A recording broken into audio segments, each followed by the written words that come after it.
안녕하세요. 서경입니다. 자, 2023년 대비 회계학 커리큘럼 및 학습 전략 영상을 좀 준비를 했습니다. 제가 이 커리큘럼 영상이야 해마다 올리지만 올해 올리는 영상은 조금 달라요. 제 과거 커리큘럼하고도 많이 이번에 커리큘럼이 바뀌고, 그 다음 다른 강사분들의 커리큘럼 공부 방법하고도 조금 다릅니다. 그래서 지금 회계학 수강을 고민하고 계신 분들은 영상을 꼭 끝까지 보셨으면 좋겠어요.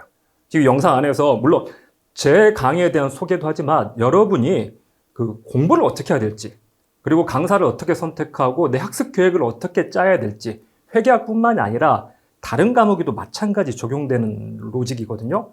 그래서 이게 어떤 식으로 공부해야 될지 원리를 말씀드릴 테니까 꼭 한번, 지금 시간 1시간도 안 걸리는 영상인데 들어보시면 여러분의 전체 수험 기간을 확실히 단축시킬 수 있을 겁니다. 한번 꼭 끝까지 들어보시면 좋겠고요. 자, 올해 바꿨어요.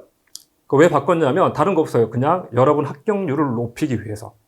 지금 하고 있는 방법들이 좀 부족한 부분들이 있어요. 아마 들어보시면 납득이 되실 거고 아마 재미도 있을 겁니다. 그래서 제가 왜 커리큘럼을 바꾸게 됐는지, 어떤 효과가 나올 건지 좀 말씀을 좀 드려볼 거고요. 그 다음에 마케팅 속지 마세요. 지금 안타까운 얘기지만 시장에 많은 잘못된 정보나 잘못된 방법들이 많이 있습니다. 그게 마케팅 때문이거든요. 어쨌거나 이 바닥도 돈을 벌어야 되는 시장이기 때문에 학원이든 강사든 자기들 매출을 높이고 점유율을 높이기 위해서 추구한 방법들이, 그게 좋은 노력이고 괜찮은 성과로 나가는 부분도 있지만 학생들을 잘못된 방향으로 끌고 가는 방향도 있어요. 그래서 그런 것들에 좀 속지 않으려면 어떻게 해야 되는지, 어떤 부분들을 조심해야 되는지 말씀을 좀 드려볼 거고요.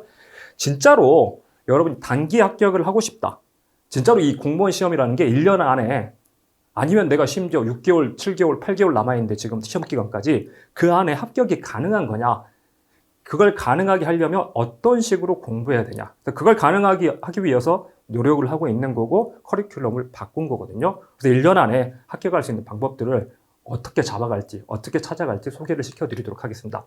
가장 먼저 여러분이 1년 뒤에 합격증 받으려면요, 2가지만 기억하세요. 일단, 그러니까 영상 뒷부분 안 보셔도 되고 다른 거 다 잊어버리셔도 됩니다. 이 2가지를 꼭 기억하세요. 첫 번째 뭐냐면요, 강의 많이 듣지 마세요. 강의 많이 들으면 안 됩니다. 그러니까 제가 강의를 하는 강사인데 잠깐만, 강의를 하는 강사고 강의를 팔아야 되는 왜가 강의를 많이 듣지 말라고? 자기 물건 사지 말라고? 뭔 얘기야? 싶으실 수 있는데 이게 사실이에요. 강의 많이 듣지 마십시오. 그러니까 여러분 수험 기간을 강의를 듣는 시간으로 채우면 절대 안 된다고요. 그러니까 합격하는데 2년, 3년이 걸려요. 강의 많이 듣지 마시고요. 2번째, 문제 많이 푸세요. 그러니까 여러분이 해야 될 건, 시험을 합격하기 위해서 해야 될 건 뭐냐면요, 강의를 많이 듣는 게 아니라 문제를 많이 푸는 거예요. 그러니까 이 착각에서 빨리, 내가 강의를 많이 듣고 열심히 들었으니까, 이만큼 들었으니까 내 점수가 올라가겠지라는 착각을 하지 마시라고요. 거기서 빨리 빠져나오시고 그 마케팅에 속지 마시라고요. 그래서 강의를 듣는 게 중요한 게 아니라 여러분이 문제를 많이 풀어봐야 돼요. 그래야 여러분 실력이 쌓이고 여러분 점수가 올라갑니다. 그래서 이 2가지 절대 잊지 마시고요. 제가 이런 말씀을 좀 강하게 드린 이유가 뭐냐면요, 지금 많이 잘못돼 있어요. 그러니까 시중에 지금 강사분들, 이제 공단계에 있는 그런 강사분들이 이제 많이 없어지고 있습니다. 근데 회계학 커리큘럼이 이렇게 짜져 있다고요. 첫 번째, 생기초. 회계를 처음 접하시는 분들은 한 달 동안 생기초 강의 듣고, 그 다음에 재무 기본 이론, 기본 강의가 있어요. 이 2달짜리 있고, 그리고 뭐 하냐면요, 또 재무 심화 이론 강의를 듣습니다. 그리고 뭐 하냐면 세무직 같은 경우에 재무만 들어서는 안 되고 원가도 들어야 되니까 원가 강의 듣고요.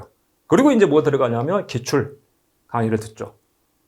그리고 기출 강의 끝나면 진도별 문제풀이 혹은 객관식 해가지고 듣고요. 그리고 마지막 시험 직전에 동형 모의고사를 풉니다. 자, 근데 이게 지금 총 몇 개월 커리큘럼이냐면요, 기초 강의 1달, 재무 기본 2달, 심화 2달, 합치면 여기까지면 5달이고요. 원가 1달 들어야 되고, 기출 2달, 객관식 2달, 동형 1달, 그러면 이 기본 커리큘럼, 풀 커리를 타는 데만 11개월이 걸려요.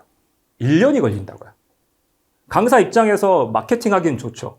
뭐냐면, 내가 여러분들을 위해서 1년 내내 이렇게 많이 노력을 한다. 열심히 한다. 내가 물 셀 틈 없이 여러분을 위해서 모든 걸 다 준비했으니까 딴 사람한테 가지 말고 나한테 드리면 돼. 그러면 당신 합격할 수 있어. 아무 생각 없이 여기부터 시작해가지고 1년 동안 내가 뭘 해야 될지 다 짜놨잖아. 이것만 따라와.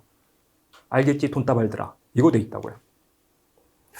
심지어 이거 가지고도 부족하다고 느꼈는지 여기에다가 별도로 필기노트, 핵심 요약 강의 따로 하고요. 그 다음에 원가 말고 정부회계 강의도 들어야 되고, 그리고 또 말 문제 어렵다, 말 문제만 또 따로 특강을 하고요. 그 다음에 무슨 동형 모의고사 말고 따로 뭐 봉투 모의고사 풀고요. 커리큘럼이 1년에 들어야 될 게 12개가 넘어가요. 이게 무슨 문제가 있냐면요. 도대체 공부는 언제 하나요? 여러분 착각하지 마세요. 강의 듣는 시간은 여러분 공부하는 시간이 아닙니다. 이건 제가 그냥 하는 주장이 아니라요. 과학적으로 증명된 거예요. 이게 뭐냐면요. 사람의 뇌파를 측정한 겁니다. 어떤 걸 해봤냐면 공부하는 학생한테 이 뇌파 측정기를 몸에다 부착을 시킨 거예요. 그래서 뇌파를 계속 기록하게 한 다음에 일주일 동안 이 사람이 뭐 할 때 뇌파가 어떻게 움직이는지를 측정한 결과라고요. 그래서 데이 4, 5, 6, 7 해가지고 일주일 동안 뇌파들이 어떻게 움직이냐, 뭐 할 때 어떻게 움직이냐를 측정한 거거든요. 자, 근데 여기 안에 보시면 랩, 연구실 가가지고 연구할 때 뇌파가 막 움직여요. 실험하고 막 이럴 때. 그래서 대학생인데 막 실험 시간 있잖아요. 거기 가가지고 실험할 때 막 뇌파가 움직이는데 TV를 봅니다. TV를 보는 동안 뇌파는 어쩌냐면 전혀 움직이지 않아요. 그래서 우리가 TV를 바보 상자라고 하는 이유는 뭐냐면요. 아니 사실 TV를 보면 뭐 최신의 정보들, 좋은 정보들, 유익한 정보들이 많이 들어오잖아요. 그래서 뭐 많은 걸 알게 되는 것 같지만 왜 바보 상자냐면요. 그걸 들을 때 뇌가 전혀 작동을 하지 않습니다. 그냥 이쪽 귀로 들어와가지고 이쪽 귀로 나가버려요. 이 안에서 내 걸 만들어야 되는데 그럴 여지가 없다고요. TV가 왜 그러냐면 여백이 없어요.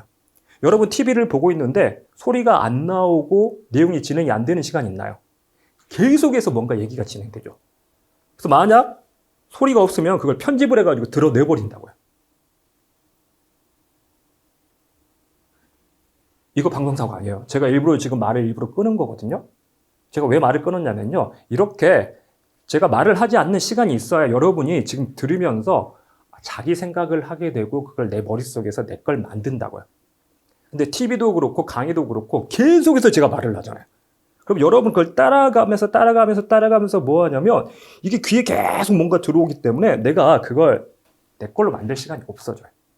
그래서 TV가 바보 상자가 되는 이유가 계속해서 뭔가 들어오지만 그게 내게 되지 않고 그냥 나가버리거든요. 뇌가 고민을 안 한다고요. 그래서 TV를 보는 시간은 절대 자기 인생에 큰 도움이 되지 않는 시간입니다.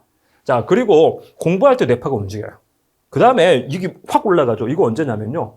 잠잘 때예요. 소위 말해 렘수면이라는 시간. 그래서 잠을 자면서 뇌파가 엄청나게 움직입니다. 뇌가 그때 움직여요. 여러분, 절대 그 공부 잘 못하시는 분들 크게 하는 실수가 뭐냐면 잠는 시간을 줄이는 3시간만 자고 4시간만 자고 공부하는 거 그거 절대 좋은 방법 아닙니다. 그러니까 왜 그러냐면 사람 뇌가 작동하는 방식이 그래요. 우리 사람마다 큰 차이가 별로 안 납니다. 아무리 뭐 천재라고 해도 이게 뇌가 단기적으로 받아들이는 용량은 한계가 있어요. 보통 7자리에서 한 8자리 정도. 그러니까 단기 기억은 7개에서 8개까지만 머리에 들어와요. 여러분, 그 전화번호 있잖아요. 누가 이렇게 전화번호 불러주면 예를 들어서 3382-6089 그러면 3382-6089 받아 적죠. 전화번호는 그게 돼요. 근데 여러분 계좌번호 들으면 계좌번호 134-826-38726 한 번에 쭉 받아 적어지나요? 이게 계좌는 중간에 한번 끊어야지 한 번에 안 받아줘요. 왜? 전화번호는 8자리잖아요. 앞에 010이 똑같으니까 전화번호는 8자리니까 7, 8개까지는 우리가 머리에 한 번에 단기 기억이 받아들인다고요. 근데 계좌번호 8자리가 넘어가 버리잖아요. 10자리, 11자리면 그게 11자리가 한 번에 잘 기억이 안 돼요. 그래서 중간을 끊어야 됩니다. 사람마다 큰 차이가 없어요. 그래서 우리가 지금 받아들이는, 제가 지금 말씀드리는 내용도 1차적으로 여러분 다 단기 기억으로 들어가거든요. 근데 그렇게 단기 기억으로 들어갔던 게 장기 기억으로 옮겨가지 않으면 우리 머리에서 사라져요. 그래서 공부는 뭐 하는 거냐면요. 단기 기억을 장기 기억으로 옮겨가는 거. 그래서 장기 기억으로 옮겨놓고 이게 시험장에서 떠오르게 만드는 거. 시험장까지 가져가는 게 수험 공부거든요.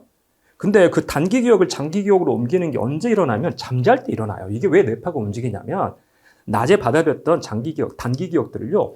뇌가 체계화 시켜가지고 뇌 안에다가 내 머릿속에다 체계화 시켜가지고 카테고리를 만들어서 분류를 하고 저장을 하는 거예요. 그래서 그게 반복이 돼야지 장기 기억이 되는 거거든요. 그래서 뭐냐면 열심히 공부하는데 잠을 제대로 자지 않으면 그러면 시험 떨어지는 거예요. 그래서 잠을 잘 자야 되고요. 사실 뭐 길게 잘 필요는 없습니다. 길게 잘 필요 없는데 근데 이 시간이 확보가 되려면 어느 정도 잠이 질적으로도 좋은 잠을 자야 되지만 양적으로도 어느 정도 확보는 돼야 돼요. 그래서 물론 뭐 3, 4시간만 자는 사람들 중에서도 그 수면을 잘하는 사람은 그 3, 4시간 가지고도 이게 충분히 이루어지기 때문에 그러면 뭐 3시간, 4시간 자고도 원하는 점수, 높은 성과를 낼 수 있는데 대다수의 사람은 그게 안 되거든요. 그래서 제가 작년에도 되게 안타까웠던 사람이 뭐냐면요. 오프라인 강의를 하는데 앞에 계속 꼬박꼬박 졸아. 꼬박꼬박 졸아. 그리고는 쉬는 시간에 와가지고 질문해요. 아까 얘기했던 거 질문한다고요. 이게 뭐냐고. 중간에 자느라 다 놓쳐버린 거죠. 되게 안타까웠던 게 그러면 안 돼요. 그러면 1년 뒤에 다시 보게 돼요. 그래서 잠 충분히 잘 자야 되고요. 그때 뇌에서 무슨 일이 일어나는지 이거 꼭 필요합니다. 그리고 여기 뭐냐면요. 이게 강의 듣는 시간이에요. 노란 시간. 강의 듣는 때 뇌파가 어떻게 움직이냐면요. TV랑 똑같아요. 전혀 안 움직입니다. 강의를 들을 때도요. 강사가 이렇게 계속 얘기하잖아요.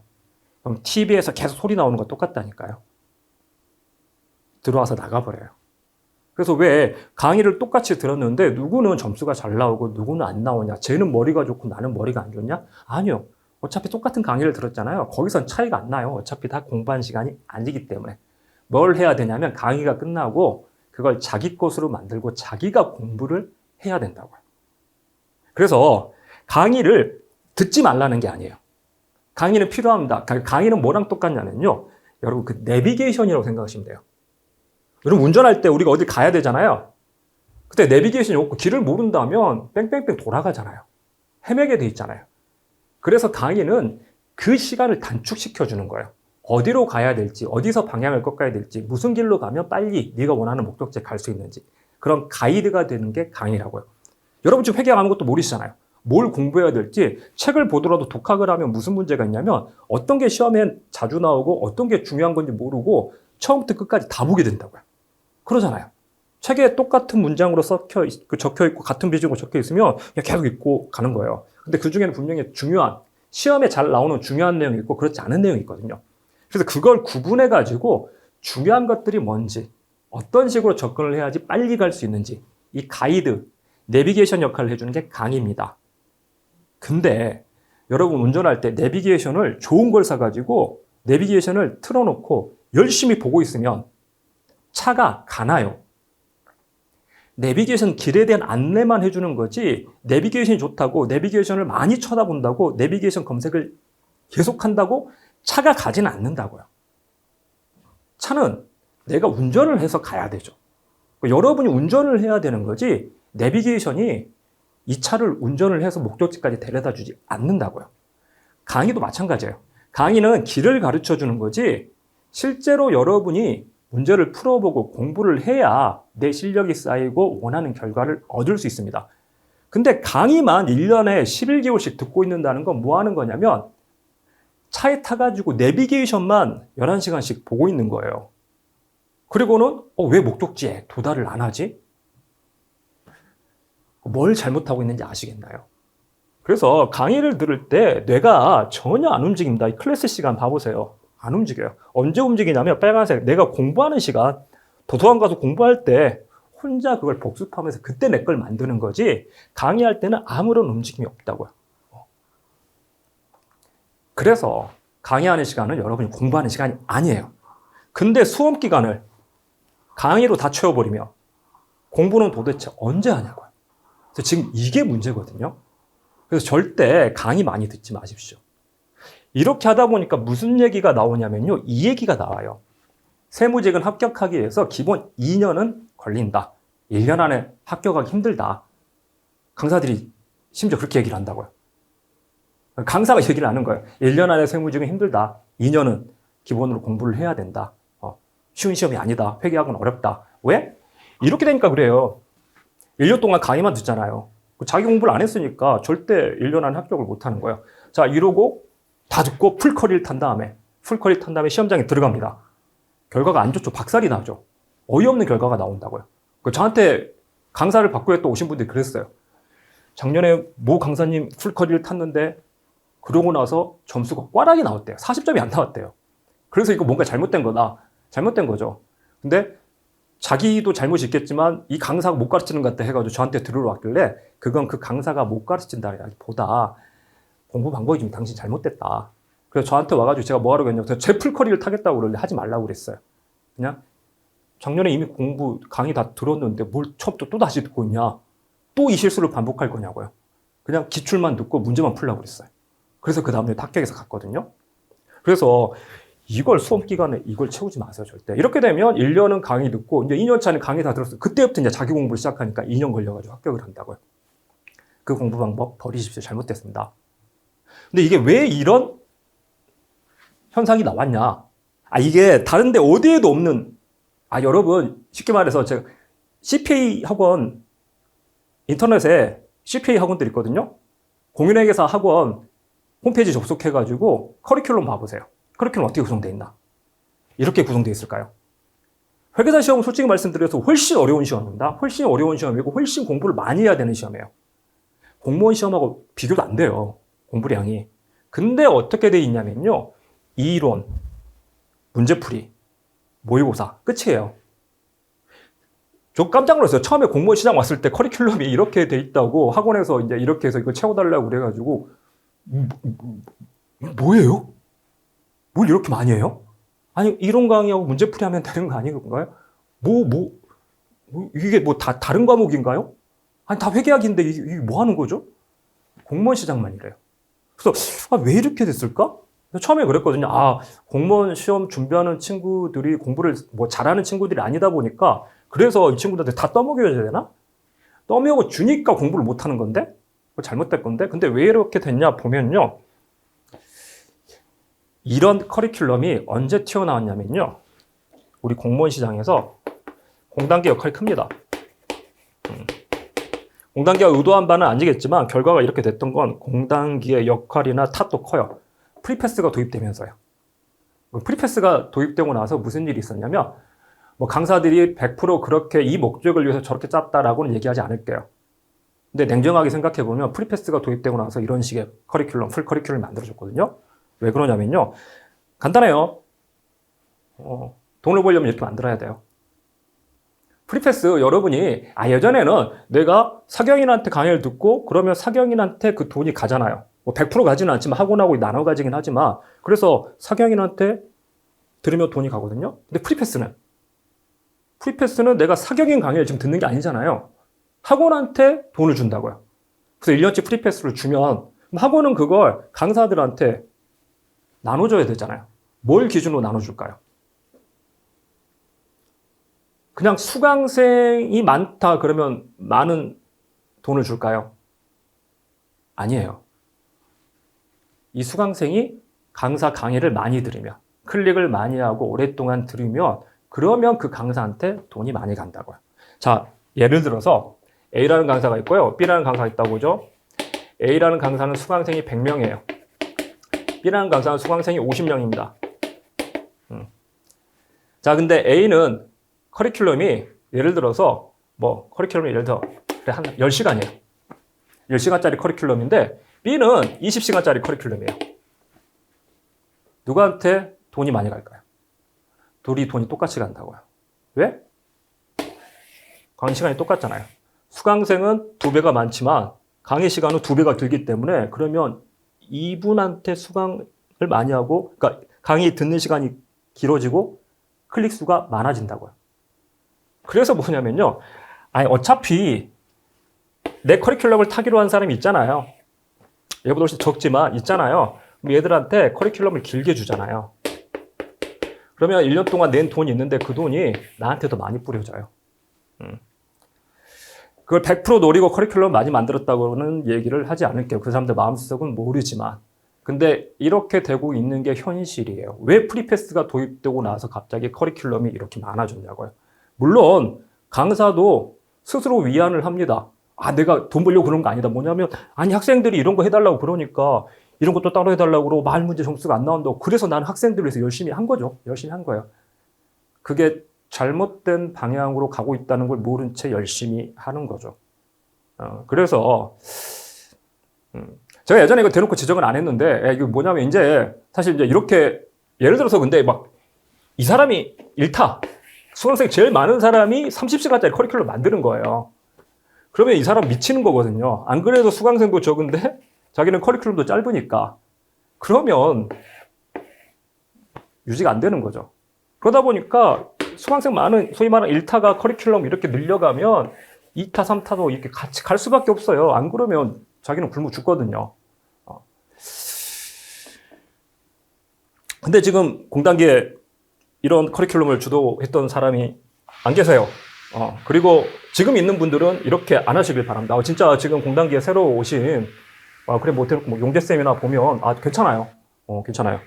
그렇게 커리큘럼을 짜는 게 맞아요. 올해 어떻게 커리큘럼을 변경하거나 할지는 모르겠지만, 작년 커리큘럼을 보면, 소위 말하는 시험에 잘 나오는 80%에만 집중하자. 공부 범위를 넓히지 말자 이거거든요. 되게 좋아요. 그렇게 해야 돼요. 그래서 제가 용재쌤이나 이렇게 젊은 사람들, 이렇게 새로 오신 분들이 그렇게 좀 분위기를 바꿔가는 게 올바른 방향으로 가고 있는 겁니다. 그래서 제가 되게 반겼고, 괜찮은 방법이다.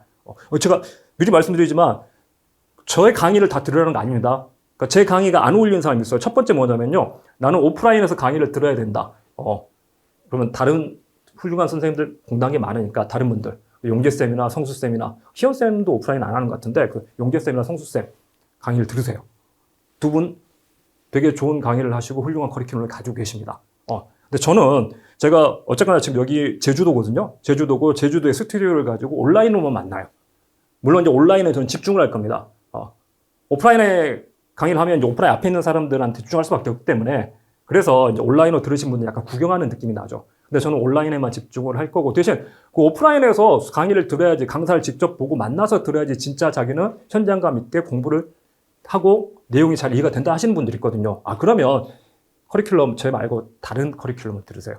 물론 이 커리큘럼 안내 강의는 끝까지 한번 들어보십시오. 지금 제가 하려는 말씀은 제 강의에 대한 안내라기보다 공무원 수험을 어떻게 해야 될지에 대한 얘기이기 때문에 들어보시고 다른 분들, 오프라인 하시는 분들을 선택하세요. 다 훌륭하신, 잘하시는 분들입니다.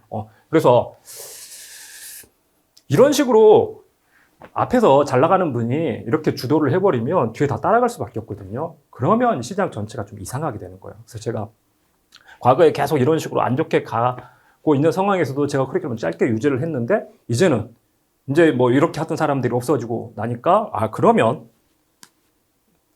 커리큘럼 확 바꿔서 진짜 합격할 수 있게 커리큘럼을 만들 수 있거든요. 그래서 이번에 그렇게 만든 거고요. 자, 이 강의 많이 듣지 말라는 게요. 생각을 해보세요. 여러분 전체 스케줄을 한번 짜보십시오.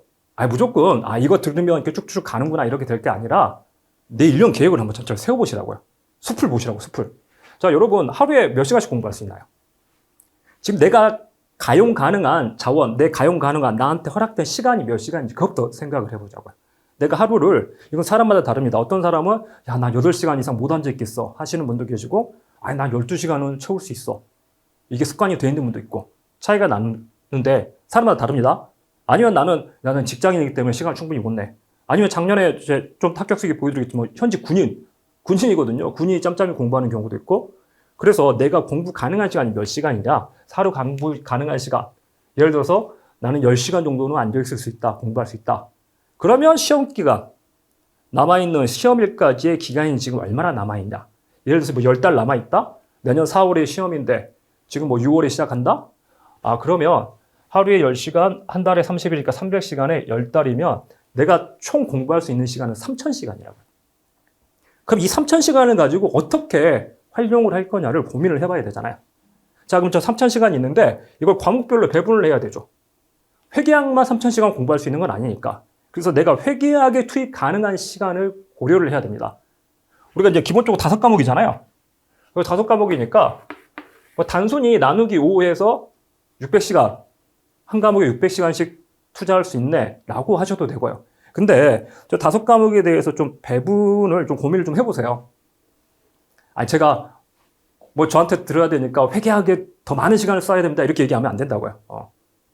자, 진짜로 그러니까 제가 몇 년 전에 지금 회계학이 필수 과목, 전공 필수로 바뀌기 전에 선택 과목일 때 제가 커리큘럼 안내 어떻게 했는지 한번 나중에 뭐 진짜 궁금하면 들어보세요. 공단계 옛날 커리큘럼 영상 다 올라와 있으니까. 그때 제가 뭐라고 그랬냐면요.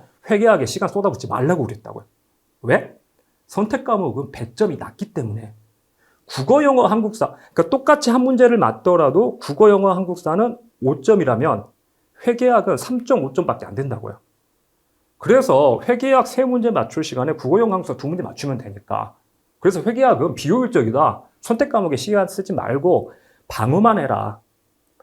회계학은 중요한 게 뭐냐면 시간을 안 잡아먹어야 된다. 시간을 안 잡아먹어야지 공통 과목에 피해를 안 주니까. 근데 선택 과목 중에서 회계학 선택한 애들이 회계학 계산 문제가 있다 보니까 여기다 시간을 다 쏟아부어가지고 국어, 영어, 한국사가 점수가 떨어지니까 그래서 떨어지는 거다. 그때 그렇게 얘기했어요. 그러니까 지금도 얘기하잖아요. 제 강의를 여러분이 많이 들어줘야 저는 돈을 벌 텐데도 불구하고 강의 많이 듣지 말라고 하잖아요. 커리큘럼 짧게 만들어버리잖아요. 자, 근데 솔직히 말씀드려서 지금 전공 필수로 바뀐 상황에서는 회계학에 대한 투입 시간을 늘릴 필요가 있어요. 그러니까 왜 그러냐면요. 이것 때문에요. 여러분 국어, 영어, 한국사 있고요. 회계학 세법 있잖아요. 이게 이제 회계에서 배우는 나중에 뭘 배울 거냐면 제약자원 하에서의 의사결정이라는 게 있거든요. 그게 여러분 이제 시험 문제 나와요. 원가회계에서 제약자원. 내가 지금 물건을 생산하는데 기계를 돌릴 수 있는 시간이 한정돼 있다고요. 그러면 A 제품을 만들어야 되냐, B 제품을 만들어야 되냐. 내가 지금 출판사가 책을 찍어내는데 국어책도 찍어낼 수 있고 영어책도 찍어낼 수 있는데 이 인쇄기가 돌아갈 수 있는 시간이 한계가 있잖아요. 그럼 뭐부터 찍어내야 되냐. 둘 다 수요량만큼 다 만들어내지 못해요. 그래서 지금 공급이 부족한 상황인데 뭐부터 우선해야 되냐. 이 우선순위를 정하는 게 제약자원 하에서의 의사결정이라는 거거든요. 이것도 마찬가지로 제약자원 하에서의 의사결정이에요. 내가 지금 시간이 제약돼 있다고요. 1년에 공부하는데 쏟아부을 수 있는 시간이 3,000시간으로 제약돼 있는데 그럼 이 3,000시간을 어디에다가 쏟아부을 거냐. 이 의사결정을 해야 되는데 그때 뭐냐면요. 이 투입 시간 대비 성과가 높은 거. 아까 어떤 제품을 생산할 거냐 했을 때 기계 시간 돌리는 거 대비 이익이 많이 나는 걸 생산을 먼저 하는 거예요. 그래서 뭐냐면 이 5과목 중에서 내가 똑같이 1시간을 공부했을 때 점수가 더 많이 올라가요. 1시간 만에 점수가 올라가진 않으니까 10시간 공부했을 때 어떤 과목은 1점 올라갈 것 같고 이 과목은 10시간 투입하면 3점 올라갈 것 같다고요. 그러면 10시간 똑같이 공부해서 3점 올리는 게 낫죠. 왜 그러냐면 배점이 다 똑같으니까. 그래서 어떤 과목이 내가 투입 시간 대비 점수가 많이 오를 거냐. 자, 근데 국어 영어 생각해 보세요. 국어 영어. 국어 영어는 이미 여러분이 10년 넘게 공부했잖아요. 학교에서. 초등학교, 중학교, 고등학교. 10년 넘게 공부를 했어요. 자, 이 상황에서 1년도 공부해가지고 내가 10년 넘게 공부한 영어가 40점밖에 안 나오는데 1년도 공부해가지고 80점, 90점으로 끌어올리기는 쉽지 않죠. 그래서 국어 영어는 과거에 공부한 시간들이 누적돼가지고 성과가 나오기 때문에 짧은 시간 안에 사실 점수를 끌어올린다는 게 사실은 좀 쉽지는 않습니다. 물론 이제 강사분들이 그걸 하기 위해서 또 공무원에 특화된 그 문제나 공무원에 특화된 내용을 가지고 짧은 시간 안에 점수를 많이 올리시려고 하지만 그래도 좀 한계는 있죠. 그래서 국어 영어가 같은 시간 대비 점수가 많이 오를 거냐? 투입 시간 대비 점수가 제일 많이 오르는 건요. 한국사예요. 한국사. 그러잖아요. 한국사는 이건 마찬가지로 뭐 초등학교, 중학교 때 공부를 많이 했지만 한국사는 지금 집중해가지고 공부를 하면요. 점수가 빨리 올라요. 근데 한국사는 아쉬운 게 뭐가 아쉽냐면요. 빨리 오르는데 100점 이상 올릴 수는 없잖아요. 그러니까 공무원시험 합격한 사람들 전부 다 한국사는 80점 이상 나와요. 한국사가 막 50점 나와가지고 공무원시험 합격한다. 그럼 본 적이 없잖아요. 그러니까 한국사는 일정 시간을 투입하면 점수가 나오는데 거기서 더 올리기는 힘들다고요. 어차피 만점이 100점인데 100점 이상으로 계속 끌어올릴 수는 없잖아요. 투입 시간 대비 그래서 1순위는 한국사일 수 있어요. 1순위는. 한국사를 공부하는 게 제일 빠른 시간에 빨리 점수를 올리는 전략입니다. 자, 근데 문제는 뭐냐면 한 90점 이상 수준까지 올라가면 거기서부터 올리기는 이제 힘들어지는 거죠. 그래서 한국사는 공부를 별로 안 하는 사람도 한 70점 나오고요. 60점 나오고요. 공부를 많이 하는 사람도 한 9점, 100점이기 때문에 이 편차가 작다고요. 남들하고 차별점을 내기가 쉽지가 않아요. 반면에 회계학세법은 어떨까요? 회계학세법은요. 대다수 수험생들이 처음 접하는 수험생도 많기 때문에 그냥 공부 안 하고 시험 보면 30점이에요. 1년 동안 열심히 하면 50점 나와요. 그래서 여기서 편차가 엄청나게 난다고요. 그래서 설사 국어 영어 점수가 안 나오더라도 회계학을 잘 맞으면 가능성이 있고요. 반대로 한국사 아무리 잘 맞더라도 회계학 점수가 안 나와버리면. 그래서 필수 과목으로 바뀐 현 상황에서는 회계학이 효율적인 과목이 됐습니다. 진짜예요. 그러니까 제가 예전에 제 영상 봐보세요. 제가 필수 과목 바뀌기 전에는 회계학에 많은 시간 투입하지 말라고 그랬다고요. 그래서 이걸 고려해서 시간 배분을 좀 하시는데 상황마다 개인마다 좀 다를 수 있습니다. 아, 나는 영어 되게 잘해.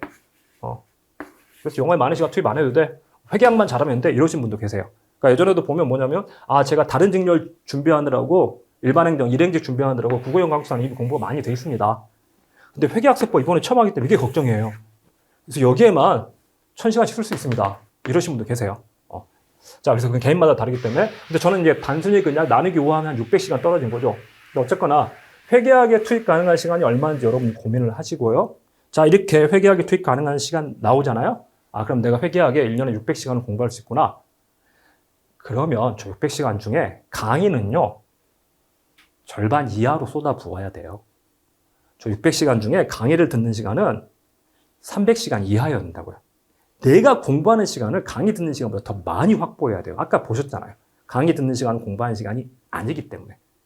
그래서 제가 권장하는 건 공부 시간은 3분의 1.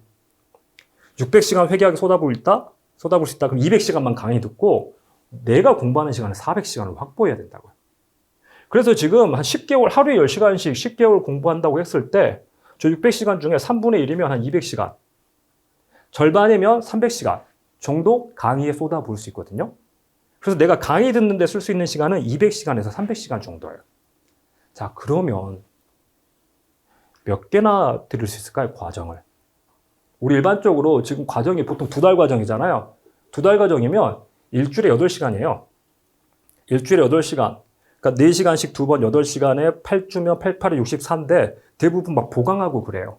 한 주 정도 보강을 하면 보통 한 전체 커리큘럼 보면 한 70시간 정도 이렇게 나오거든요. 6, 70시간 나와요. 한 70시간 나오는데 200시간이면 과정 3개밖에 못 들어요. 300시간 해도 4개밖에 못 듣고요. 그래서 커리큘럼은 저 2달짜리 커리큘럼 3개나 4개 정도로 구성되는 게 맞습니다. 11개씩 깔아버리면 안 된다고요. 절대. 그래서 이 스케줄링을 먼저 해보세요. 이걸 하고 난 다음에 그러면 예를 들어 다른 과목도 마찬가지입니다. 그러면 국어, 영어도 마찬가지예요. 내가 강의를 듣는데 쓸 수 있는 시간이 국어 200시간이구나. 영어 300시간이구나. 그러면 풀커리를 타면 절대 안 되겠구나. 그럼 내 입장에서 뭐부터 들어야 되지? 뭐 문법 강의를 먼저 들어야 될까? 독해를 먼저 들어야 될까? 뭘 들을지 여러분이 선택을 하셔야 된다고요. 실제 합격수기 봐보세요. 여러분 합격수기 3년, 4년 공부해가지고 합격했다는 사람들 말고 나 1년 만에 합격했다는 사람들 합격수기 봐보세요. 뭐라고 돼 있나? 나는 모 강사님 풀커리 다 듣고 합격했습니다. 이런 수기 있나 보세요. 만약 그렇게 합격했다, 1년 동안 풀커리 듣고 합격을 했다, 그분은 다른 거 하셔야 돼요. 머리가 조금 이상한 거예요. 공부를 안 했는데 합격해버린 거. 그러니까 듣고 기억해버린 약간 뭐 자폐예요, 그거. 그래서 그렇게 되면 뭐 해야 되냐면, 왜 공무원 시험 준비해요? 강의만 듣고 그 다 내게 돼가지고 합격을 했다? 그러면 사법고시 준비해야 되죠. 의사 돼야 되죠. 대부분 단기 합격 수기를 봐보세요. 뭐라고 돼 있냐면, 강의는 제가 시간이 충분하지 않아서 선택해서 이것만 들었습니다. 이 부분은 제가 독학을 하고 이것만 부족해서 강의를 들었습니다. 라고 돼 있다고요. 봐보세요, 진짜. 그게 맞는 거예요.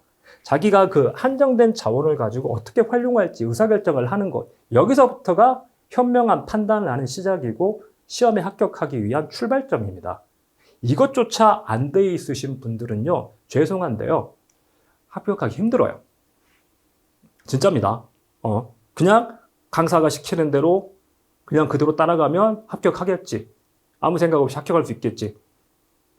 경쟁률이 몇 대 몇인가요? 대다수 사람들이 그렇게 아무 생각 없이 그냥 앉아 있어요. 여러분 똑같이. 근데 여러분이 합격할 수 있다? 일행직 50대 1이고요. 50대 1이면 뭔가요? 여러분 그 오프라인 클래스 100명 꽉 차 있잖아요. 거기서 2명 합격한다고 2명. 100명이 앉아있는데 거기 2명 합격한다니까요? 그 2명이 어떤 사람일 것 같아요? 세무직? 경쟁률 낮습니다. 훨씬 낮아. 20대 1, 20대 1 그래도. 20대 1. 또 100명 앉아있으면 5명 합격해요. 5명. 100명 중에 5명, 거기 있는 사람 95명 떨어진다니까요. 그냥 생각 없이 강사가 시키는 대로 한다고 합격할 수 있는 시험이 절대 아니에요. 장수생 되는 거예요. 그렇게 안 하셨으면 좋겠어요. 꼭 이거 한 번만 사실 당연한 얘기 아닌가요? 이거 어떻게 보면 당연한 얘기인데 이런 과정들이 생략돼 있고 이 당연한 것들을 안 하기 때문에 뭔가 원하는 성과가 나오지 않아요. 그래서 강의를 저한테 들으실 필요 없습니다. 진짜로. 저한테 안 듣더라도 누구한테 듣더라도 이걸 스케줄을 한번 해보고 이걸 가지고 야 무슨 수업 들어야겠구나, 어떤 거 들어야겠구나, 어떤 거 우선이 돼야 되겠구나, 다 들을 수는 없구나, 다 들으려면 3년 걸리겠구나, 이 판단을 하시라고요. 그리고 진짜 자기가 하루에 몇 시간 정도 공부할 수 있는지 이거 파악이 돼야 돼요. 대부분 이것도 모르거든요. 아, 나 12시간 안 될 수 있을 것 같은데요? 뭐 하루 24시간이잖아요. 20시간? 하루 24시간에서 8시간 밥 먹고 잠자 8시간 빼면 16시간씩 할 수 있을 것 같은데 해보세요. 타이머 가지고 재보세요. 되나? 자, 두 번째, 강의 많이 듣지 말고 뭘 많이 해야 되냐? 문제를 많이 풀어야 합니다. 문제. 시험 끝나고 나서 이런 얘기를 되게 많이 해요. 시험 망쳤다고. 왜 망쳤냐라고 들어보면 이거예요. 나와서 풀어보니까, 해설 강의 들어보니까 다 아는 내용이라는 거야. 맞아. 저렇게 풀면 되는 건데, 맞아. 저거 내가 모르는 거 아닌데. 근데 왜 틀렸을까요, 시험장에서? 근데 시험장에서 긴장해서 그런가? 뭘 물어보는지도 모르겠다는 거예요.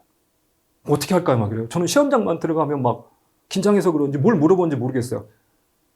이거 왜 그러냐면요. 회계학 이러거든요. 실전 문제를 안 풀어봐서 그래요. 그러니까 이게 무슨 괴리가 생기냐면요. 우리가 평소에 공부할 때, 자, 이게 지금 기출문제입니다. 회계학 기출문제인데요. 아직 회계학 안 들으신 분은 뭔 내용인지 모를 때지만 가만히 한번 봐보세요. 자, 다음은 2014년 12월 31일 한국의 재고자산. 재고자산은 뭐죠? 회사가 팔려고 만들어 놓은 거, 만들어서 쌓아놓은 그 재고 있잖아요. 그 재고자산에 대한 문제예요. 그래서 재고자산 금액이 얼마냐 물어보니까, 그러면 재고자산 이렇게 푸는 거지. 원가름 가정, 선입선출, 후입선출, 평균법, 이렇게 해가지고 실사법, 이렇게 해가지고 풀면 되겠구나. 이렇게 딱 푼다고요. 근데 문제는 뭐냐면요. 그 아래 문제 또 회계연도 말 재고질서할 때 해가지고 재고자산 내용이 나와요. 재고자산 내용이야. 한데 얘는 뭐냐면요. 이거 오류수정 문제예요. 재고자산 문제가 아니라 오류수정을 물어보는 문제예요. 그러면 이건 푸는 방법, 풀이법이 다르거든요.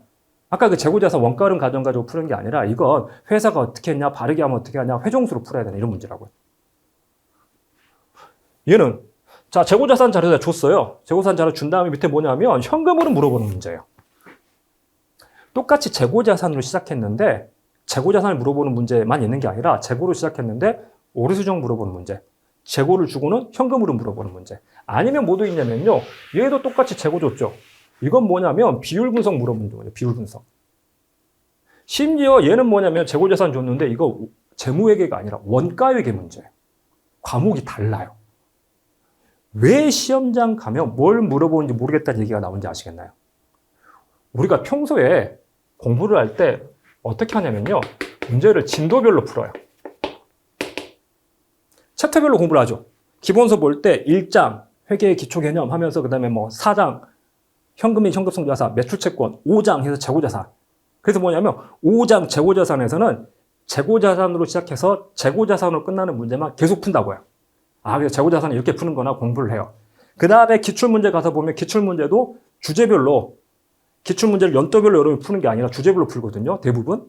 그래서 뭐냐면, 재고자산 문제구나 하면서 재고자산을 푼다고요. 그리고 뭐냐면, 뒤에 가가지고, 오류수정 가가지고, 오류수정 문제구나. 그때는 뭐냐면요. 재고로 시작해도 오류수정은 끝난다는 걸 알아요, 지금. 뭘로 시작하든지 지금 오류수정을 공부하고 있으니까 오류수정을 물어볼 거라는 걸 알고 있다고요. 현금흐름 공부할 때는 뭘로 시작해도 현금흐름표를 물어본다는 거, 현금으로 가는 문제를 물어본다고 여러분이 알고 있다고요. 비율 분석할 때는 뭘로 시작해도 이게 비율 분석으로 물어보게 돼 있다는 걸 알고 있다고요. 왜? 비율 분석 챕터니까. 그래서 뭐 하냐면 이게 야구로 치면요. 상대방이 뭘 던질지 알고 타석에 들어서는 거예요. 자, 오늘은 직구 치는 연습하는 거다. 그래서 투수가 계속 직구만 던져주니까 직구 반드시 빠르게 날아오지. 그럼 빨리 쳐가지고 휘둘러야지. 이 연습만 계속 하는 거라고요. 그래서 직구가 잘 맞아요. 그리고 뭐냐면 그 다음에 자 오늘은 커브 연습하자 해서 커브가 계속 똑같은 궤적으로 들어와요. 그럼 계속 그 연습하는 거죠. 그래서 이제 커브도 칠 수 있다. 그 다음에는 자 오늘은 슬라이드 할 거야. 오늘은 체인지업 할 거야. 그래서 구종별로 연습을 해요. 그래서 다 칠 수 있게 됐다. 이제 나 이제 모든 공에 대해서 다 치는 방법을 알았다. 실제 구장 가면 경기가 시작되면 상대방이 뭘 던질지 모르잖아요. 직구가 들어오기도 하고 커브가 들어오기도 하고 체인지업이 들어오기도 하고 직구라는 걸 알고 던지면요. 프로 선수는 다 쳐요. 근데 뭘 던질지 모르니까 거기에서 수싸움이 일어나는 거거든요. 마찬가지예요. 여러분이 지금 공부를 할 때 실전 연습을 안 한 거예요. 그냥 직구만 냅다 치고 슬라이더만 냅다 치고 재고자산만 냅다 모아서 풀고 현금흐름만 모아서 풀고 재무비율만 모아서 풀 때는 다 풀려요. 그래서 나 공부 잘하는 것 같다고요. 시험장에 갔더니 잠깐만 무슨 챕터지? 오늘은 재고자산에 관한 시험을 보는 날인가? 아니거든요. 문제가 저렇게 섞여서 나와버린다고요. 재고자산으로 시작해서 나 재고자산이야? 이렇게 직구야 하고 준비하고 있는데 갑자기 커브가 들어오는 거예요. 잠깐만 이거 뭐지? 왜 이러지? 커브인가? 커브 준비하고 있는데 갑자기 슬라이더가 들어와 버린다고. 이거 뭐지? 왜 재고자산으로 시작했는데 잠깐만 뭘 물어보는 거야? 이거 뭔가 이게 문제였네? 이러니까 무슨 얘기가 나오냐면 시험장 가가지고 도대체 뭘 물어보는지 모르겠다. 이 얘기가 나와요. 그래서 그때 이제 시험장 끝나고 나서 생각하는 거죠. 이게 주제별로 풀어볼 게 아니라 모아가지고 막 섞여 있는 상태로 풀어봐야지 내가 재고자산을 시작했지만 뭘 물어본지 빨리 파악하고 뭘 꺼내들어야 될지 어떤 풀이법을 꺼내들어야 될지 그 연습을 해야 되는구나 해서 그때 가서 모의고사 좀 더 만들어 주시면 안 되나요? 모의고사 사실 10회 정도 있거든요. 10번 풀어봐가지고 이게 연습이 안 되던데. 그래서 모의고사 좀 더 만들어 주시면 좋겠어요. 회계사님 지방직 대비 모의고사는 안 하시나요? 봉투 모의고사는 안 하시나요? 이런 얘기가 나오거든요. 자, 그래서 이번에 커리큘럼 완전히 바꾼 겁니다. 커리큘럼 어떻게 바꿀 거냐면요. 강의는 2개예요. 크게 보면 2개예요. 여러분, 우리가 들어야 될 강의는 하나예요. 기출입니다. 결국 기출을 정복하는 거예요. 자, 근데 무슨 얘기가 나오냐면요. 근데 회계학은 기출만 풀어서는 60점밖에 안 나온다고 하는데요. 그래요. 그러니까 커리큘럼 이렇게 많이 만들어 놓은 강사 입장에서는 다 듣게 해야 되니까 기출만 들어서는 안 된다라고 얘기해요, 진짜로. 기출만 들으면 회계학은 안 나온다. 다른 과목하고 다르다. 그래서 이렇게 심화 과정도 들어야 되고 객관식 문제풀이도 들어야 되고 응용 문제도 들어야 되고 말문제 특강도 들어야 되고 기출만 풀어서 60점밖에 안 나올 거야, 진짜. 물론 틀린 얘기는 아닙니다. 그러니까 기출만 들어가지고는 좀 부족해요. 왜 그러냐면 회계학은 좀 확장이 되거든요, 문제가. 기존에 있던 기출문제를 반복해서 숫자를 바꿔서 내는 게 아니에요, 회계학은. 기존에 여기를 물어봤어? 근데 이 부분은 안 물어봤네 하면서 바깥쪽으로 점점 확장을 해 나가요, 시험 문제들이. 그게 사실이에요. 그러니까 기존 문제만 가지고는 이렇게 확장되는 영역, 여기 한 1, 20점 되거든요. 그 영역을 못 푼다. 근데 합격을 하려면 이것까지 네가 맞아야 된다. 그래야 남들보다 차이점을 내면서 합격할 수 있겠지. 그래서 기출만 가지고 부족하다. 60점 아니에요. 70점, 80점 나와요. 근데 바깥쪽으로 확장을 해야 된다라고 하면서 여러 가지 문제를 풀게끔 하는데요. 자, 근데 공무원 기출이 확장되면 어디로 갈까요? 우리 회계학을 시험 과목으로 채택한 자격증들 많아요. 시험들이 많다고요. 그 공무원 시험보다 좀 어려운 시험이 뭐가 있냐면요. 계리사 시험이라고, 보험계리사 시험이 있거든요. 그 계리사 시험 문제가 공무원하고 좀 비슷한데 약간 더 바깥쪽 40문제 정도 출제되면서 난이도가 약간 더 높은 수준이에요. 그리고 뭐 있냐면 우리 관세사, 공무원 관세직 말고 관세사 전문직 있잖아요. 관세사 시험에서 회계학을 보는데 계리사보다 조금 더 어렵고요. 그리고 감정평가사 시험이 있습니다. 감평사가 관세사보다 조금 더 어려워요. 그리고 세무사 시험이 있고요. 회계사 시험이 있어요. 자, 공무원 기출이 확장이 돼가는데 문제가 바깥쪽 확장되는데 어디로 확장될까요? 여태까지 어느 시험에서도 계리사나 관세사나 감평사, 심지어 세무사, 회계사 시험에서도 안 물어본 여기 있는 문제를 물어볼까요? 다 틀리는 거거든요. 이렇게 물어보지 않는다고요. 어디? 여기 물어봐, 여기. 그래서 계리사나 관세사 정도 영역까지만 확장되는 겁니다. 그래서 공무원 시험에서 신유형이 나왔다, 새로 기출된 문제라고 하는 게 공무원 시장에서는 새로 기출된 문제지만 이미 계리사에서나 관세사에서 물어봤던 문제예요. 그래서 뭐 하면 되냐면요. 이 공무원 기출만 풀어보면 분명히 조금 부족해요. 부족할 수 있습니다. 근데 범위를 어디까지 확장시키면 되냐면요. 계리사 기출문제나 관세사 기출문제 중에서 우리 시험에서 물어볼 만한 문제까지 확장을 시켜놓으면 이거 가지고 대비를 하면 충분히 90% 이상 커버가 됩니다. 자, 그래서 제가 이번에 기출문제집을 바꿉니다. 내용 바꾸는 작업을 지금 진행을 하고 있거든요. 뭘로 바꾸냐면요. 공무원 플러스 타시험 기출. 그래서 공무원 기출이 아니라 공타 기출을 지금 만들고 있어요. 그래서 이 공탁기출은 공무원 기출뿐만이 아니라, 그래서 공무원 기출에서 옛날에 오래된 기출문제, 제가 원래 있던 제 문제 다 날릴 거예요. 옛날에 IFRS 도입되기 전에, 우리 2011년 IFRS 도입됐는데, 그러면서 문제 트렌드가 좀 많이 바뀌었거든요. 그래서 제가 보기 2010년 이전에 기출문제들은 사실 깊이 볼 필요 없어요. 그래서 그 문제를 다 빼버리고, 대신에 그 오래된 공무원 기출들 다 빼버리고, 뭘 넣을 거냐면, 계리사나 관세사, 간평사, 간혹 세무사, 회계사 문제 중에서 우리 시험 문제, 내가 공무원 출제원이라면, 제가 실제로 출제, 국가 자격증, 공인 자격증 출제만 12년, 8년, 12년까지고 8년 동안 관여를 하고 주관을 했거든요. 그래서 문제를 보는 눈은 남들은, 그러니까 내가 뭐 잘나서가 아니라 남들은 그런 거 해본 적이 없잖아요. 그러니까 회계 자격 시험을 제가 문제 출제도 하고 주관을 했어요. 저도 주관을 했었기 때문에. 그래서 이 문제를 보는 좀 눈은 있어요. 그래서 얘들을 선별해가지고 여기까지 기출 강의를 구성을 할 겁니다. 그래서 저것만 반복하세요. 그러면 기출, 회계학도 기출만, 공무원 플러스 타시험 기출로 반복을 하면요, 기출로 다 커버돼요. 저것만 회독해도 된다고요. 자, 그래서 어떻게 할 거냐면요, 여러분이 들어야 될 강의는 기출 강의 하나입니다. 기출 강의 하나예요. 저 문제만 정복하면 돼요. 그래서 만약에 여러분이 나는 작년에 다른 강사한테 커리큘럼을 들었다, 풀커리를 들었다, 아니면 나 회계사 준비하다 왔다, 세무사 준비하다 왔다, 그러잖아요. 기출 강의만 들으세요. 다른 강의 많이 듣지 마세요. 기출 강의만 들으세요. 진짜. 그래서 공무원 시험하고 타시험 기출 저것만 회독해서 반복하세요. 거기에 집중하시라고요. 합격할 점수 충분히 나옵니다. 근데 회계학을 처음 들어본다. 내가 수험 회계학을 공부해 본 적이 없다. 그러면 문제는 뭐냐면요, 이 기출, 다른 과목은 냅다 기출만 풀어도 어느 정도 점수가 나올 수 있어요. 국어, 영어, 한국사 이게 돼요. 그래서 뭐 공부법 중에 기출공부법 있죠. 기출회독법. 이론 강의 듣지 말고 기출 문제부터 봐라. 잘못된 공부가 이론, 실제 문제가 어떻게 나오는지 뭘 물어보는지 알고 기출을 알고 이론을 공부해야 되는데, 시간 낭비를 하는 게 이론, 시험에도 나오지 않은 이론에 집중하고 있다 막상 기출 문제 안 풀린다. 그러니까 차라리 기출 문제를 먼저 맛보기라도 풀어봐라 이렇게 얘기하는데요. 문제는 뭐냐면요, 국어, 영어, 한국사는 그게 돼요. 왜 그러냐면 우리가 국어, 영어, 한국사를 공부를 해본 적이 있으니까. 정규 교육과정에서 초등학교, 중학교, 고등학교 정규 교육과정에서 국어, 영어, 한국사를 배웠잖아요.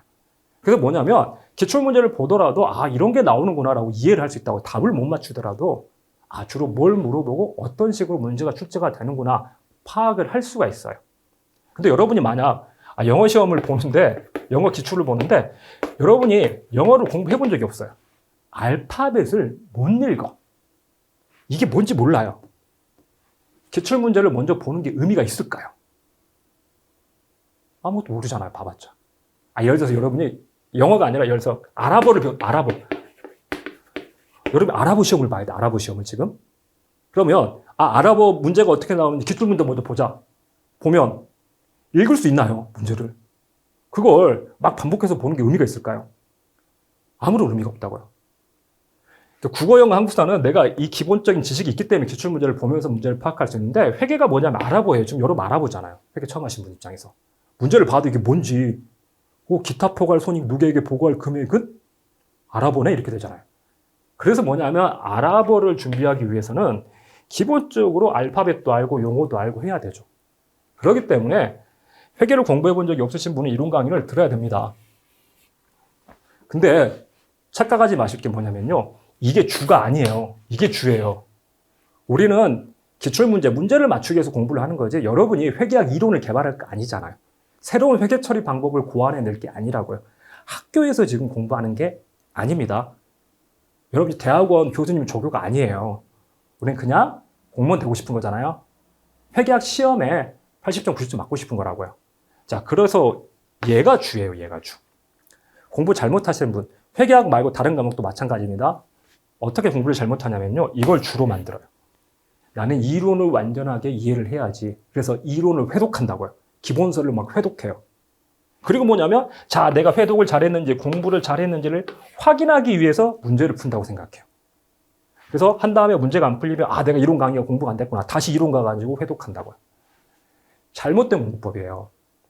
이거의 주예요. 이게 기출문제가 풀리면, 이론을 몰라도 기출문제가 풀리면 되는 거예요. 저거 내용은 잘 모르는데 풀이법은 알겠다. 재고자산이 뭔지 모르는데 재고자산 물어보는 거 풀이는 어떻게 되는지 알겠다. 이게 오히려 합격에 빠르다고요. 근데 거꾸로 하죠. 문제는 안 풀려도 이론부터 접목을 하려는 거예요. 아니요, 거꾸로 하는 겁니다.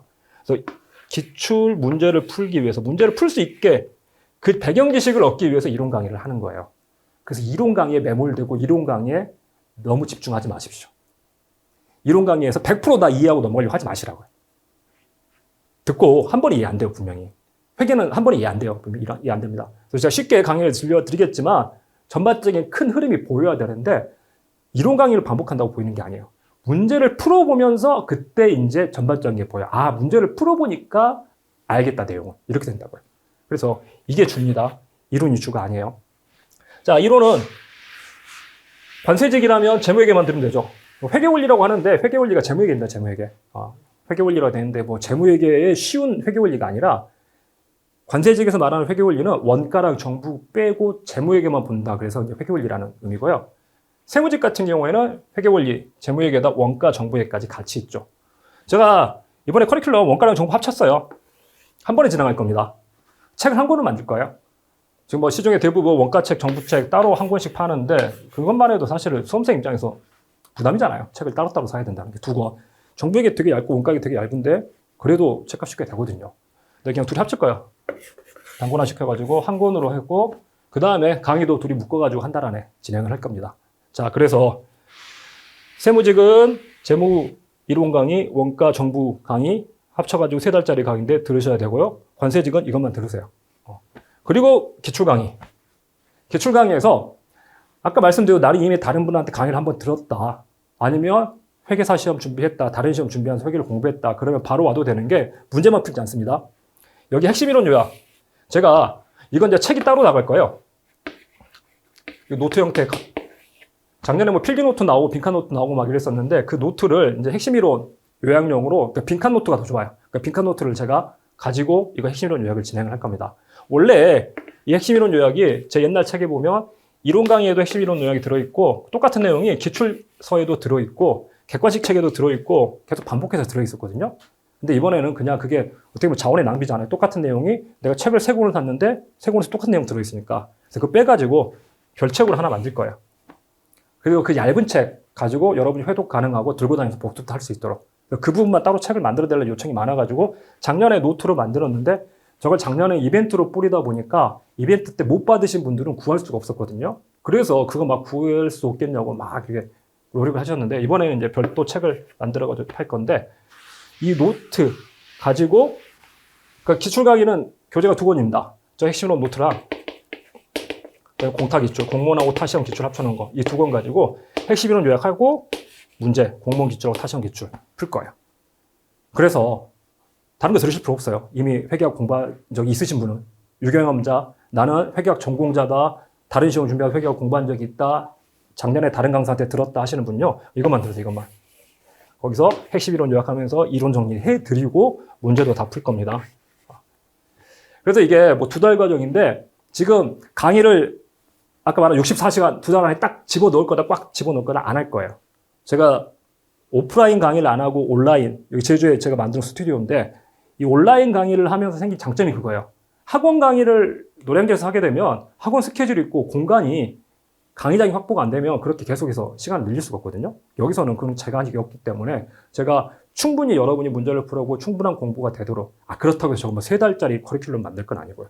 2달 플러스 알파 정도가 될 겁니다. 아무래도 얘랑 들어가기 때문에 조금 더 늘어날 거예요. 작년에는 제가 이제 64시간에 끝냈다면 올해는 한 70시간, 80시간 정도 들어갈 수 있어요. 자, 그렇게 해서 어떤 강의 하나만 들으세요, 하나만. 이것만 들어도 충분하게끔 만들 겁니다. 근데 공부한 경험이 없으면 이론 강의 들으시고요. 그래서 이 2가지 커리큘럼이 끝납니다. 그리고 문제 풀어보시라고 문제. 문제는 제가 모의고사를 낼 거예요, 모의고사. 진도별로 만들어진 문제가 아니라 섞여 있는 문제를 풀어보셔야 된다고요. 그 경험을 많이 하셔야 돼요.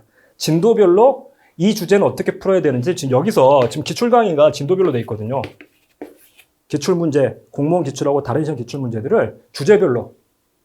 그래서 여기서 뭐 할 거냐면 직구 치는 연습, 슬라이더 치는 연습, 커브 치는 연습 충분히 해요. 그러니까 충분히 했기 때문에 이제는 뭐하냐면 실전이에요. 뭐가 날아올지 모르는 상태에서 타석에 들어선 연습을 해야 된다고요. 그래야 실제 시험 나가서 점수가 나온다고요. 그래서 모의고사를 낼 건데요. 모의고사는 강의 안 들으셔도 돼요. 진짜로. 안 들으셔도 되고 강의를 다 듣지 마세요. 모의고사 강의는요. 프리패스 의원이라면 내가 틀린 문제, 틀렸는데 해설을 보고도 뒤에 정답 해설을 보고도 이해 안 되는 문제, 그 문제만 강의를 찾아서 듣지 전체 1번부터 20번까지 그 듣고 앉아있지 마세요. 하지 마세요, 그거. 저 돈 안 벌어도 되니까. 저 돈 벌려고 노력하지 마시고요. 여러분이 합격하세요. 여러분 합격하는 게 그게 저한테 돈을 벌어주는 일이라고 생각하세요, 그냥. 자, 모의고사를 내는데요. 모의고사를 어떻게 될 거냐면요. 많이 낼 거예요. 소위 말해서 양치기 모의고사를 만들 겁니다. 지금 그 작업을 하고 있는데, 우리 모의고사가 제 모의고사도 작년에 10회분이었고, 고급 동영 모의고사 10회분이고, 다른 강사분들도 보면 8회, 10회, 12회 보통 이러거든요. 그래서 적은 건 8회짜리, 많은 건 12회짜리인데, 저희 모의고사를 25회짜리를 만들 거예요. 25회짜리. 그래서 하프 모의고사를 만들어달라는 요청도 있는데, 하프 모의고사보다 그냥 풀로 저는 만들 겁니다. 그럼 여러분 그걸 모의고사 하나를 이틀에 하루에 10문제씩 풀면 되니까. 그럼 그게 하프 모의고사 되니까. 그래서 하프로 풀면 50일. 하루에 하나씩 풀면 50일. 제가 이거 그러니까 25일 풀 모의고사를 풀면 하루에 하나씩 모의고사 20문제씩 풀면 한 달에 5일은 무슨 사정이 있어도 쉴 수 있으니까. 그럼 25일 걸리게끔. 그래서 한 달 안에 모의고사 25번 풀어보는 거예요. 25번. 그렇게 구성을 할 거고요. 그리고 모의고사를 하나 더 만듭니다. 그러니까 이거 다 풀고 공부 더 하고 싶어요 하면 모의고사 2 푸세요. 그리고 하나 더 만듭니다. 그래서 모의고사 75회분 구성할 거거든요. 커리큘럼 어떻게 달라진지 아시겠죠? 생각해 보세요. 강의 11달 듣고 모의고사 10번 풀어보고 가는 사람하고 강의 4달, 5달 듣고 모의고사 70번 풀어보고 간 사람하고 누가 더 점수 잘 나올 것 같아요? 그러니까 제가 드린 질문이에요. 여러분이 생각을 해보세요. 누가 합격할까요? 저는 답 정해져 있다고 봐요. 그래서 이렇게 모의고사 풀잖아요. 몇 문제 푸는 거냐면요. 지금 모의고사가 한 해에 20문제가 아닙니다.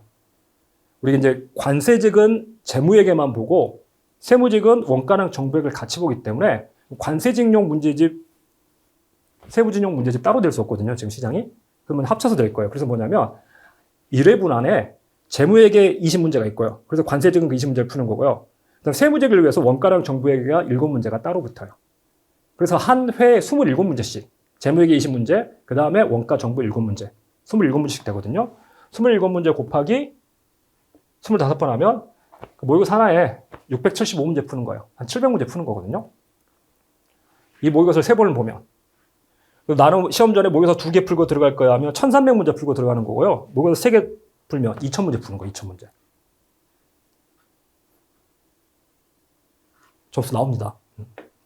자, 그래서 이 모의고사는 실제로 그러니까 여러분이 선택을 하세요. 사실 9까지는 이거 2가지만 나오고 위에. 한 1500문제, 1400문제 풀고 들어가면 돼요. 이건 제가 모의고사 1은 약간 기출 응용이에요. 기출 변형. 여기서 기출 문제를 풀 때 우리가 뭘 했기 때문에 주제별로 풀어봤기 때문에 이게 섞여서 나왔을 때 연습이 안 돼 있다고요. 아까 말한 재고자선 시작했는데 뭘로 끝날지 그 연습을 해야 되거든요. 그래서 그 연습을 해서 기출 수준의 변형 문제들을 가지고 모의고사를 여러 주제를 풀어보는 연습, 실전 연습을 할 거고요.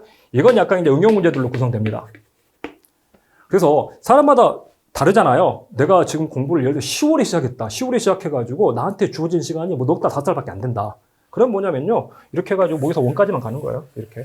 그래도 합격 점수 나옵니다. 기출 충분히 회독하고 모의고사 가지고 실전 연습 25번 했기 때문에 다른 사람 10번 하고 들어가는 거에 비교해 보세요. 25번 했기 때문에 나와요. 내가 시간이 좀 더 여유가 있다? 그럼 모의고사 하나 더 풀어보세요. 이렇게. 그리고 이건 뭐냐면요. 9까지 끝나고 나서 사람들 그 요청이 있거든요. 9까지 끝나고 나서, 그러니까 9까지까지 이제 모든 걸 다 했기 때문에, 근데 지방직 대비하기 위해서 지방직까지 2달 시간이 있는데 지금 그러거든요, 사람들이. 회장님, 지방직 앞두고 있는데 뭐 해야 될까요? 예를 들어서 9까지에서 회계학 점수가 충분히 나왔어요. 회계학이 잘 나왔대요. 근데 다른 과목 점수가 좀 안 나와가지고 9까지는 안 되고 지방직을 준비를 해야 되는 상황이에요. 그래서 회계는 뭐냐면, 회계는 9까지에서 충분히 점수가 나왔기 때문에 더 끌어올릴 필요는 없고, 그렇다고 근데 놔버리면 점수가 이제 떨어질 것 같으니까 어떻게 감을 유지할까요? 지방직까지. 이 고민이 많거든요.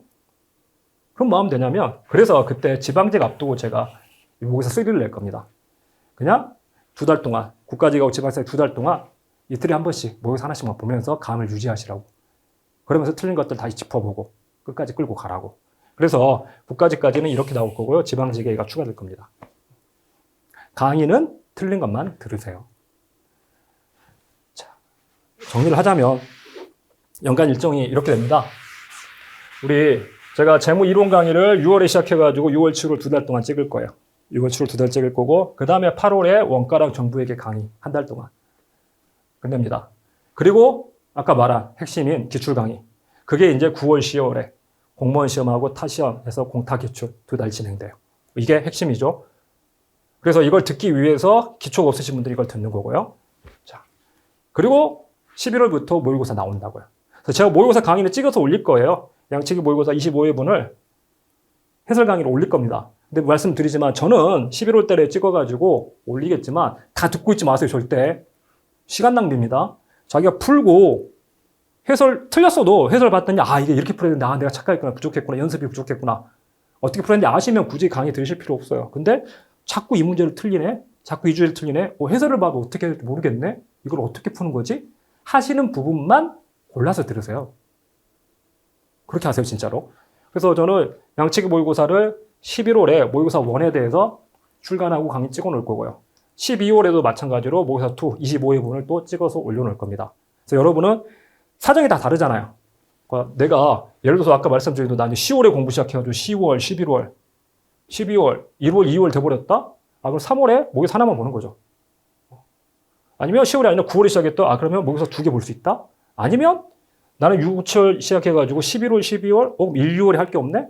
그러면 이걸 하프 모의고사 형태로 2달 동안 하루에 10문제씩만 이게 25번이니까 하루에 10문제씩 50번, 50일 동안 푸는 거니까 2달에서 11, 12, 1, 2 하고도 3월 마무리하고 들어갈 수 있으니까 그렇게 풀어도 되고요. 그래서 이 양치기 모의고사는 여러분 책을 가지고 하는 거기 때문에 여러분 그 연습을 하셔야 돼요. 강사한테 끌려다니지 마시라고요. 내가 주도를 하세요. 내가. 자기 스케줄 자기가 주도하고 자기가 계획을 세우고 그걸 해봐야지 결과가 원하는 결과가 안 나오면 어떻게 바꿔야 되는지를 아는 겁니다. 마케팅 속지 마세요, 진짜로. 자, 그래서 이렇게 진행을 할 거고요. 그 다음에 지방직 앞두고 4월 달에 양치기 모의고사 3번째 모의고사를 출간하고 그때 강의를 찍을 겁니다. 그러면 이제 지방직 준비하시는 분들은 그때 가가지고 이것까지. 그러니까 이게 다 된 상태에서 좀 감을 유지할 모의고사가 필요하다. 이게 필수 과정이 아니에요. 자기가 선택을 하는 겁니다. 나는 모의고사 하나만 타고 되겠다. 아니면 2개 풀어볼 시간이 있다. 아까 1년 연결 스케줄 짜봤더니 그게 된다. 그럼 여기까지 가는 거고요. 그러고 시간이 남으면 여기까지 가는 거고요. 자기 상황에 맞춰서 자기한테 맞는 커리큘럼을 찾는 겁니다. 진짜 이것만 하더라도 점수 나와요. 이 2가지만 하더라도 계속 말씀드리지만 회계학 때문에 떨어졌다라고는 안 한다고요. 이 2가지만 제대로 해도. 이 2가지만 가지고 회계학 때문에 붙었다고는 안 될지 몰라도 회계학 때문에 떨어지지 않을 점수는 나오니까 여기에다가 이제 회계학을 남들보다 더 맞고 싶으면 2가지를 추가를 하는 거고요. 자, 그리고 완전히 회계를 나는 한 번도 들어본 적이 없다. 그러면 이제 그런 분들을 위해서 제가 5월달 지금 이달 말에 생처보 강의를 좀 짧게 찍어서 올릴 겁니다. 뭐냐면 이걸 듣고 이걸 들으라는 게 아니라 사실 여기서 하는 내용들인데 여기서 좀 짧게 하는 것들을 여기서는 좀 길게 좀 할 거야. 왜 그러면 회계학이 처음에 들어가다 보면 진입장벽 알아보라니까 알아보라서 뭐가 필요하냐면 그 ABCD 같은 것들에 대한 이해가 좀 필요해요. 근데 이미 회계를 이제 학교에서 교양으로 한번 들어봤다 이런 분들은 굳이 이런 거 듣고 있을 필요가 없으니까 바로 이렇게 시작하는 거고요. 근데 나는 진짜 회계라는 거에 대해서 한 번도 들어본 적이 없다 하시는 분들은 생초보를 제가 5월 말에 찍을 테니까 그걸 짧게 좀 듣고 시작을 하시고요. 7급 준비하시는 분들은 이거 한 다음에요. 제가 여기서는 이제 9급 대비용으로 강의를 하거든요, 다.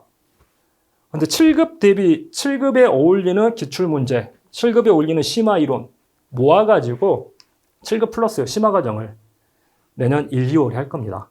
어차피 7급 시험은 가을이 있기 때문에 그래서 7급 심화 과정을 1, 2월에 그때 찍어서 올려놓을 거예요, 이 사이에. 그래서 이것도 어차피 제가 온라인이니까 가능하거든요. 오프라인으로 하면 뭐 9급, 7급 같이 준비하는 분들이 있는데 9급 시험 봐야 되는데 1월, 2월 7급 듣고 있다고? 이거 좀 그런데 7급 준비하시는 분들 제가 이때 찍어서 올려놓을 테니까 그때 여기 안에 이론 내용, 기출 내용, 모의고사 다 들어와요. 다 묶어가지고 그냥 7급 대비로 여기에다가 플러스 얻는 과정이거든요. 얹어 올리는 과정이니까 이렇게 정리를 하십시오. 그래서 진짜 아까 말씀드리지만 나는 다른 시험 준비해봤다. 다른 강좌 들어봤다 하면요. 이것만 들으세요. 이것만. 석 달 가지고도 됩니다. 진짜. 그리고 나는 처음 수험 회계를 한다. 그러면 이론까지 해가지고 이렇게 5달. 이게 메인이고 거기에 플러스 자기 시간이 허용하는 자기 자원이 허용하는 한 안에서 모의고사 추가하고 만약 필요하면 생초보를 추가를 하세요. 그래서 커리큘럼 이렇게 진행을 하시기 바랍니다. 자, 작년에 제가 회계 공단기 작년에 갑자기 복귀를 했어요. 공단기에서 복귀를 좀 해달라고 부탁을 했죠. 부탁을 해가지고 그때 이제 달아준 타이틀이 왕의 기한이라는 타이틀을 줬는데 이유는 그거였어요. 세무직 경쟁률이 20대 1이잖아요. 20대 1이라는 건 5% 정도 합격한 얘기거든요. 5% 정도. 근데 예전에 제가 공단기에서 노량진에서 오프라인 강의를 했는데 그때 제 오프라인 강의를 들은 사람이 3분의 2가 합격했어요. 왜 이렇게 나올까요? 다르게 접근하니까 그렇습니다. 다르게 접근하니까. 그래서 공단기가 저한테 와달라고 다시 강의를 해주시면 안 되겠냐고 와서 부탁을 하고 사정을 했고 승낙을 한 거죠. 그래서 그렇게 차이나는 결과를 만들어낸 이유가 뭐였겠나 한번 생각을 해보시고요. 강의에 대해서 이렇게 평가를 해주십니다. 이게 별변 선생이라고 별변 선생. 별변 선생에서 저한테 연락이 와가지고 내가 알게 됐는데, 당신에 대한 평이 되게 좋다고 연락이 왔어요. 거기가 뭐냐면 청정 리뷰 이래가지고, 아니, 사실 공무원 시장에 알바들이 되게 많잖아요. 학원들이 고용한 알바들 알바들 댓글 달고 지금 문제가 많다고 그러잖아요. 그래서 여기는 그러니까 여기서 하려는 게 뭐냐면, 진짜 청정 리뷰.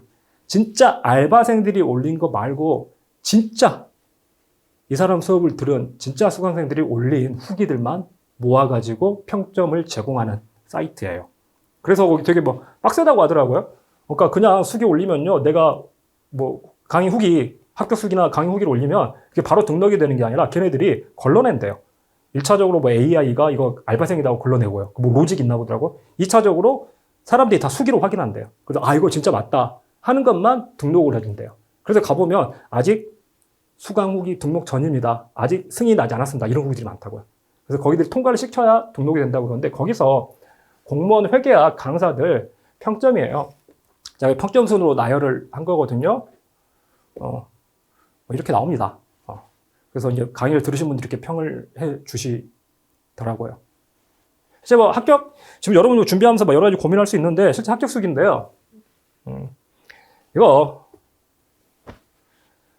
이분이 제 카페에 올라 있는 합격 수기죠. 카페에 있습니다. 네이버 카페, 사경인 회계학 치면 네이버 카페 있어요. 거기에 자료도 많이 올리고 하니까 가입하시고요.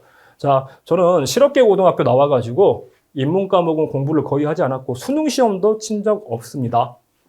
영어는 초등학생 수준이고 한국사, 국어도 제대로 공부해 본 적 없습니다.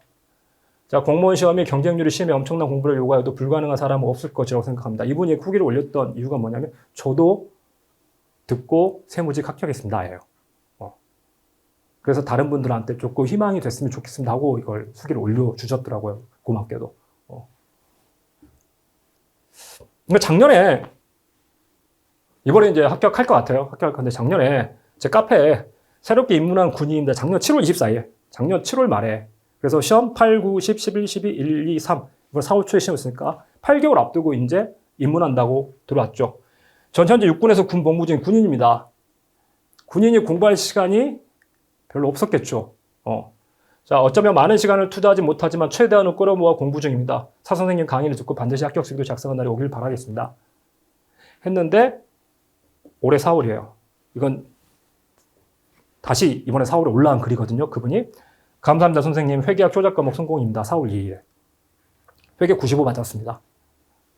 회계만큼은 줄곧 선생님 믿고 따라왔습니다. 나중에 필합되면 합격 수기도 올리겠습니다. 총점이 455입니다. 이번에 커트라인 지금 1배수가 400점 정도거든요. 455면 합격이죠. 개인적으로 연락이 왔는데 음악 전공 했대요. 그러니까 인문계가 아니라 음악 하는 친구예요. 군대에 있으면서 이 친구가 카페에 올린 글이 있고 답을 하는 걸 봤는데 뭐라고 했냐면 어떤 커리 타셨나요? 막 물어보니까 뭐라고 하냐면 제가 탄 커리는 중요하지 않은 것 같다. 그러니까 커리를 저는 제가 필요한 부분을 골라서 들었기 때문에 그건 나한테 맞는 과정이었지 당신도 그렇게 들으면 학교 갈 거다 말 못하겠다. 스스로 본인이 파악을 하는 게 먼저인 것 같다. 그 답글이 저는 너무 반가운 거예요. 그래서 이 친구가 짧은 시간 안에 어려운 환경에서 합격이 가능했다고 봐요. 제가 계속 말씀드리는 강사한테 주도권을 넘겨주지 말고 여러분이 주도권을 가지라고 하는 이유입니다. 이거 준비하시면 좋겠고요. 제가 좋아하는 문구예요. 원래는 이제 뭐 제가 어릴 때 들었던 얘기인데 성공하지 못한 사람은 많다. 하지만 성공할 수 없는 사람은 없다. 이 얘기인데요. 합격을 바꿔두세요. 합격하지 못한 사람 되게 많습니다. 그러잖아요. 주변에. 경쟁률 자체가 20대 1, 50대 1인 시험이에요. 대부분이 떨어지는 시험이라고요. 그래서 합격하지 못한 사람은 많지만 하지만 합격할 수 없는 사람이 있나요? 좀 전에 보셨죠? 그래서 진짜 여러분이 이제 여기까지 들으셨다면 어떤 식으로 공부를 하고 스케줄링을 하고 강사를 선택하고 해야 되는지 감이 좀 오실 거라고 봅니다. 제 강의를 들어도 되고 다른 분 강의도 좋은 강의가 많아요. 자신한테 맞는 강의를 찾아보세요. 최소한 그분들이 커리큘럼 같은 걸 들어보시고 어떤 식으로 강의를 한다고 하는지 꼭 듣고 판단하셨으면 좋겠어요. 그래서 아니 뭐 커리큘럼 이것도 뭐 1시간인데 다른 것도 1시간? 사실 1년을 두고 보면 아까 우리 지금 뭐 기본적으로 2000시간 막 이렇게 공부를 해야 되는데 거기에 비하면 많은 시간을 투입하는 건 아니잖아요. 근데 그 선택이 좀 중요해요. 내비게이션을 뭘 선택할지는 좀 필요하다고요. 물론 내비게이션을 계속 의존해서는 안 되지만 계속 말씀드리지만 그래도 어떤 내비게이션이 나랑 맞는 나한테 최적화된 길을 알려줄 거냐 이걸 한번 판단해 보실 필요가 있습니다. 그래서 여러분 각자 저랑 인연이 되시든 되시지 않든 각자 좀 현명한 선택을 해가지고 소중한 시간이고 소중한 돈이고 소중한 자원이잖아요. 여러분이 지금 가지고 있는 것들 그 젊은 시기 인생에서 제일 꽃 같은 시기거든요 지금. 그러니까 보석 같은 걸 뭔가 다른 걸로 바꿔야 돼요 지금. 그 보석 같은 걸 내주고 다른 걸 여러분 치환해야 된다고요. 그래서 좀 제대로 된 걸로 바꾸셨으면 좋겠어요. 그 현명한 선택을 하는데 지금 제가 어쨌거나 1시간 넘게 떠들었던 내용이 그 선택에 좀 도움이 되셨으면 좋겠습니다. 네, 끝까지 들어주셔서 감사드리고 꼭 좋은 결과가 있기를 바랍니다. 이상 마치겠습니다.